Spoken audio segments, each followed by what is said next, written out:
O ano era 2001, e o que qualquer criança naquele momento gostaria de ganhar de Natal?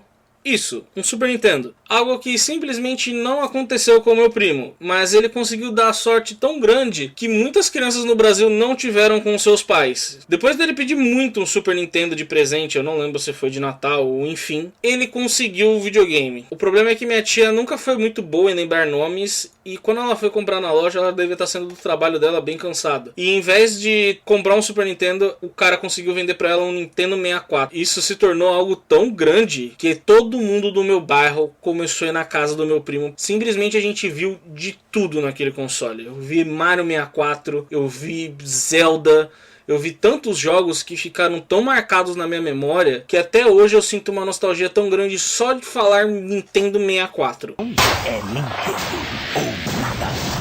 Meu primo ele conseguiu fazer tanto sucesso no bairro que a casa da minha tia vivia cheia de moleque. Mas de qualquer forma, eu tô aqui pra dizer não só do 64 em si, mas pra contar essas histórias pra vocês, como eu tenho que dizer sobre um jogo que realmente marcou a minha memória e principalmente a do meu primo. Já que naquela época eu era só uma criança muito pequena e ele não deixava eu jogar, ficava só de espectador. O que olhando hoje eu não discordo nada dele, concordo plenamente que ele fez o correto. Bom, antes de eu entrar no assunto do Mario Party e explicar pra você o que é isso, eu tenho que voltar um pouquinho antes do lançamento do 64, que foi lá em 96, especificamente no ano de 94, quando a Sony lançou o PlayStation 1, algo que realmente mudou a balança comercial do mundo dos games ali naquele exato momento. Por que eu tô falando isso? A Nintendo ela nunca deu contratos muito bons, tanto de retorno financeiro quanto de criatividade final.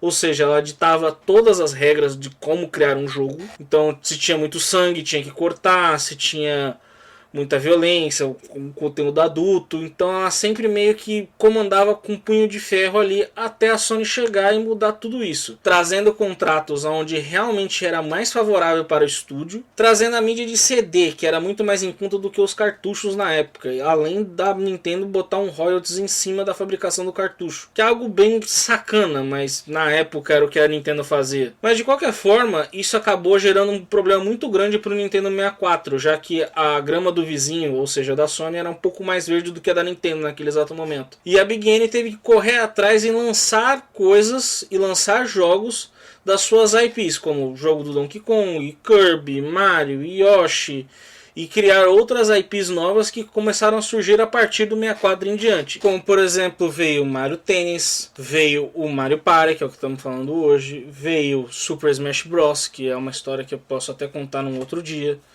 E inúmeras outras. Na verdade, acho que a imagem do Mario ela nunca foi tão associada à Nintendo como no final dos anos 90 ali. Até o Super Nintendo ele não tinha tanto a cara do Mario estampada nos produtos finais, ou muito menos o Nintendinho. Mesmo que o bigode seja realmente a cara da Big N até hoje. Mas naquela época ele foi literalmente, sabe, espremido até a última gota a imagem dele. Bom, agora vamos falar sobre a estrela desse vídeo, que é Mario Party. Se você não conhece ou nunca viu Mario Party, ele é um jogo de tabuleiro virtual, onde cada jogador assume o papel de um personagem da Nintendo, que no começo era Mario, Luigi, Princesa Peach, Daisy, Toad, Donkey Kong, e aí depois foram surgindo mais como a Luigi, Wario, e aí em si foi aumentando cada vez mais. O Bowser sempre esteve presente, mas ele é meio que o inimigo do tabuleiro. Ele é o mestre do tabuleiro, ou seja, ele que dita as regras. E o jogo se baseia em provas, onde depende tanto de força física, ou caso quanto mais rápido você aperta os botões. Outras provas que dependem de sorte, um pouco de lógica e também as provas especiais para você adquirir itens. Podem tanto ajudar você a alcançar a estrela ou atrapalhar outros jogadores, trazendo estratégia na gameplay de tabuleiro.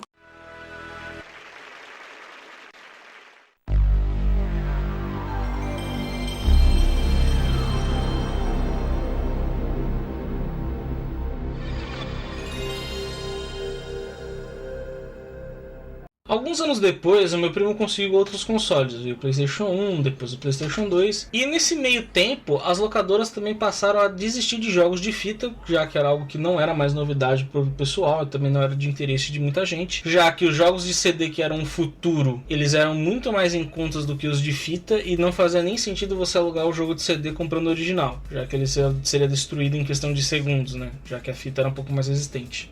Com isso, o meu primo, e também geral, assim, acabou desistindo de comprar um 64, porque a fita era muito cara e tal, e se empenhou mais em tentar arrumar um PlayStation 1 ou um PlayStation 2, nem que seja vendendo o console antigo e tal. No caso do meu primo, ele guardou o 64 dele, que é um presente da mãe dele que ele guarda com muito carinho até hoje, e ele ficou muito triste, né, depois que ele se mudou e ele descobriu que a fonte tinha simplesmente desaparecido, não sabe se jogou fora, qual fim foi dado naquela fonte, ou se simplesmente sumiu e se confundiu com outra coisa. Mas desse jeito, ele começou a trabalhar, e nisso eu já tinha uns 13, 14 anos, já tinha passado muito tempo, e lembro de uma conversa, ele achou o 64 no armário e falou assim, cara, eu acho que eu vou botar esse console para funcionar. Ele já tem um cabo de vídeo aqui ainda. Lembro que ele foi comprar a fonte, conseguiu comprar a fonte, e o cabo de áudio e vídeo não funcionava. E o cara da loja só ia conseguir entregar pra ele, acho que numa sexta-feira, porque na quinta o cara abastecia a loja com os produtos novos e tal, e com algum pedido especial. Foi esse caso do meu primo. E no sábado de manhã eu fui correndo pra casa dele pra ver o 64 funcionando, assim.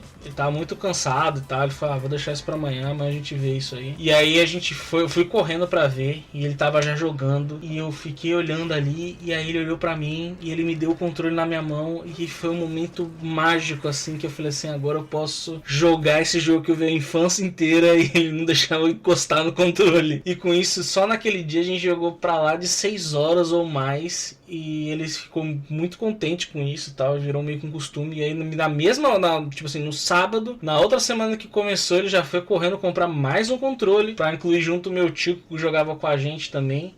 E dali em diante, cara, virou uma rotina ali nos próximos anos da gente sempre sentar final de semana, feriado, o tempo que desse. A gente sentava e ficava jogando horas e horas, pelo menos no mínimo umas 2, 3 partidas por final de semana, cara. Era uma loucura. A gente começou a salvar o jogo pra jogar a partida de volta na metade. E a gente já tinha, cada personagem já tinha escolhido. E não tinha nem briga. E a gente zoava um com a cara do outro e ria. Mas, cara, eram os momentos tão divertidos que a gente não viu o final de semana passar, assim. Aí eu chegava na casa dele de manhã, quando eu saía da casa dele já tava de noite já, e a gente falava, caraca, velho, a gente jogou o dia inteiro e era uma coisa assim que eu falo essas palavras com uma nostalgia tão grande que é quase uma declaração de amor por esse console que eu nunca tive. Até pouco tempo que eu consigo conquistar o meu, mas é algo que eu sempre guardo com muito carinho, essas memórias, e eu até criei esse vídeo para, né, compartilhar com vocês, porque realmente o 64 ele participou de 2 momentos, ele ficou marcado em 2 momentos da minha vida, mesmo eu não sendo dono do console, mas até hoje é um videogame que eu guardo muito carinho, e tudo que eu vejo dele, a estética dele, os jogos dele, me traz uma nostalgia e me leva para um momento que realmente as coisas eram diferentes, assim, sabe? Leva para aquele momento da infância que era algo incrível.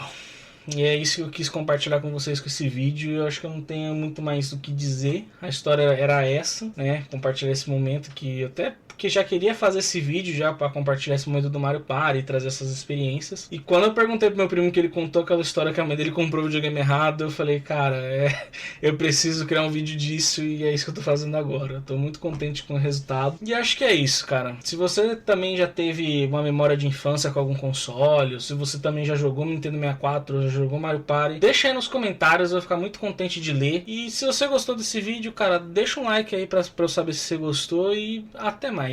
Valeu!